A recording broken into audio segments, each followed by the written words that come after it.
Busy Cincinnati-area thoroughfares like Interstates 71 and 75 are heavily traveled by semi-trucks and other commercial traffic.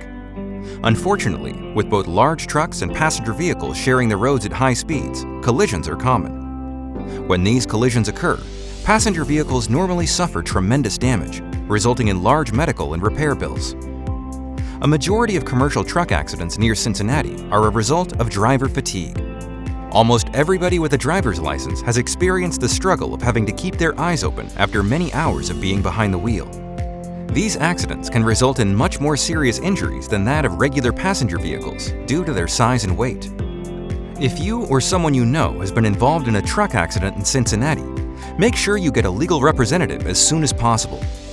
The team at Young, Reverman, and Mazzei represent the interests of crash victims as they understand the financial and emotional devastation that often follows in the wake of commercial truck accidents.